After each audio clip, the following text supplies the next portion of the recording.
اور اس نے بھی ان کو ہماری پکڑ سے ڈرایا تھا. یہاں اس سے کیا مراد ہے؟ حضرت لوط. یعنی بن نظر تو انذار ہے نا، مگر وہاں ڈرانے والوں کا ذکر نہیں، کیونکہ سارے مختلف ڈرانے والے نہیں آئے تھے.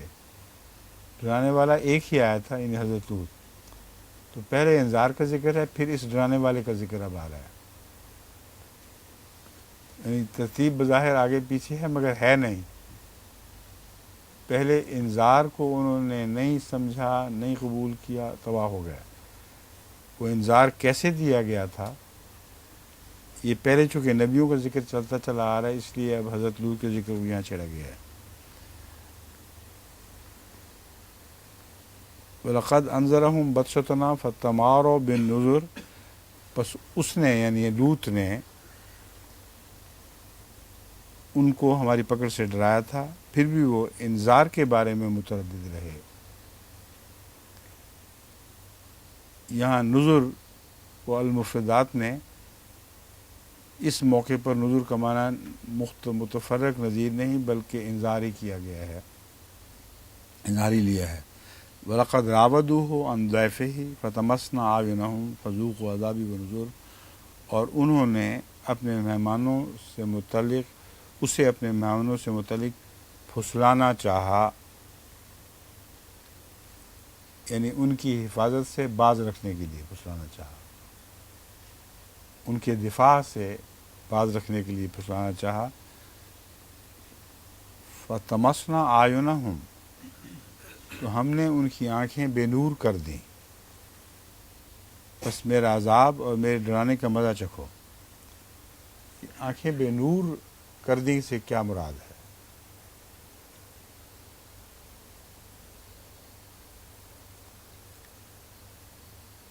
باقی جگہ جو اس کا تذکرہ ملتا ہے اس میں ان کے اندھے ہونے کا ذکر نہیں ملتا. آنکھیں بے نور کر دی سے میں یہ مراد سمجھتا ہوں کہ ان کی عقلیں ماری گئیں. خدا تعالیٰ چاہتا تو اس وقت بھی بچا سکتا تھا، مگر اللہ نے اپنی تقدیر کا ایک پہلے سے حساب مقرر کر رکھا ہوتا ہے. اس وقت وہ گنتی کے چند لوگ تھے، بجائے اس کے کہ وہ منصوبے کو صبح پہ ٹالتے، وہ اندھے ہو گئے. اور اس یقین سے اندھے ہوئے کہ جا کہاں سکتے ہیں. چونکہ یقین حاصل تھا کہ یہ ہمارے نرغے میں ہے، ہمارے قبضے میں ہے، اس لیے فرمایا تمسنا أعْيُنَهُمْ.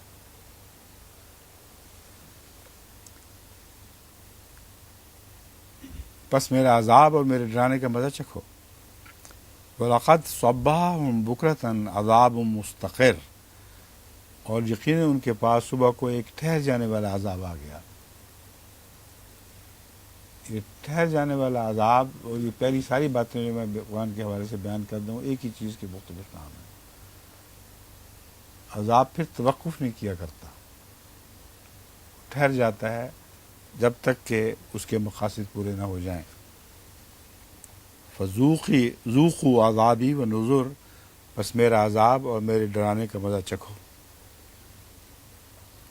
وَلَقَدْ يَسَّرْنَا الْقُرْآنَ لِلذِّكْرِ فَهَلْ مِن مُدَّكِرٍ. اور یقیناً ہم نے قرآن کو نصیحت کی خاطر آسان بنا دیا، بس کیا ہے کوئی نصیحت پکڑنے والا. وَلَقَدْ جَاءَ آلَ فِرْعَوْنَ النُّذُرُ. اور یقیناً آل فرعون کے پاس بھی ڈرانے والے آئے.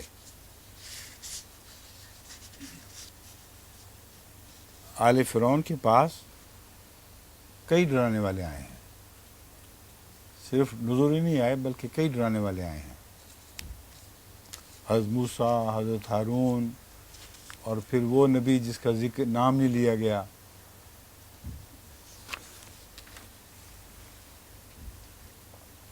اور پھر انہی کی قوم میں سے ایک شخص، وہ نبی نہیں تھا مگر ڈرانے والوں میں شامل تھا. کذبوا بآیاتنا کلھا. انہوں نے ہمارے تمام تر نشانات کا انکار کر دیا تو ہم نے ان کی عقوبت غالب صاحب عزت مقتدر کی پکڑ کی طرح کی. اور یہ ترجمہ جو ہے یہ لمبا ہے ایک چھوٹی آیت کا، مگر غور کریں تو اس کے سوا میرے نزدیک دوسرا ترجمہ نہیں بنتا. کذبوا بآیاتنا کلھا، انہوں نے تمام تر آیات کا انکار کر دیا. فأخذناہم اخذا عزیز مقتدر. عزیز کے اندر ایک غالب عزت والا معنی آتا ہے، مقتدر جو فیصلہ کر لے، اس کو کرنے پر قادر ہو پوری طرح، اور اس کے قبضہ قدرت سے اس وقت کوئی چیز باہر نہ ہو، تو اس کی پکڑ کی طرح پکڑا ہے. پھر یہ نہیں فرمایا کہ اسے پکڑ لیا اللہ نے، ہم نے پکڑ لیا ایک ایسی پکڑ کے ساتھ، ایسی شان کے ساتھ جو عزیز مقتدر کی پکڑ کی شان ہونی چاہیے. اکفارکم خیر من اولئکم، کیا تمہارے زمانے کے کفار ان سے جو تم جیسے ہی تھے بہتر ہیں، یا تمہارے لیے صحیفوں میں بریت کی کوئی ضمانت ہے؟ اب اس کا جو آیت کا ٹیکسٹ ہے اس کے ساتھ اس کو ملا کے میں بتاتا ہوں. اکفارکم خیر من اولئکم، کیا تمہارے کفار تمہارے ان جیسوں سے بہتر ہیں؟ اولئکم کیا ہوا پھر؟ تمہارے ان جیسوں میں پچھلے زمانے کے سارے کفار آ گئے ہیں. تم ہی تھے جو پہلے بھی انکار کیا کرتے تھے، تم جیسے ہی تھے جو پہلے بھی انکار کیا کرتے تھے، تو تم بحیثیت کافر جو پہلے ہو گزرے ہو، کیا اب جو ظاہر ہوئے ہو ان سے مختلف ہو؟ پس جب پہلے کافروں سے کوئی رعایت نہیں برتی گئی تو تم سے کیسے برتی جائے گی؟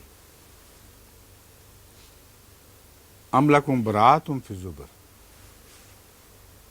اور پھر تمہیں اطمینان کیوں ہے؟ کیا تمہارے لیے الہی صحف میں کسی برات کا ذکر ہے کہ فلاں وقت جو قوم ہوگی اس کو ہم نہیں پکڑیں گے؟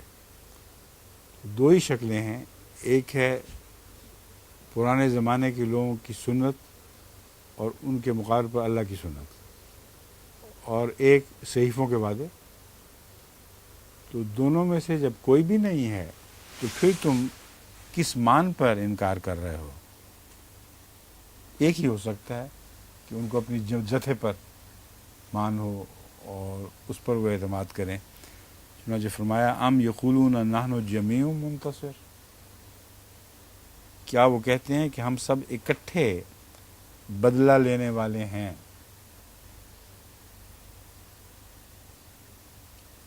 اکٹھے بدلہ لینے والے سے کیا مراد ہے؟ یہاں چونکہ جنگ احزاب کے واقعہ کے ساتھ اس پرانے واقعہ کو ملانا تھا، اس لیے جمیع منتصر میں وہ دراصل جیسا کہ قریش مکہ نے ان لوگوں کو بتایا تھا جو ان کو بدر کے موقع پر سزا ملی تھی، اور پھر احد کے وقت جو وعدہ کر کے گئے تھے کہ ہم اس کا بدلہ لینے آئیں گے.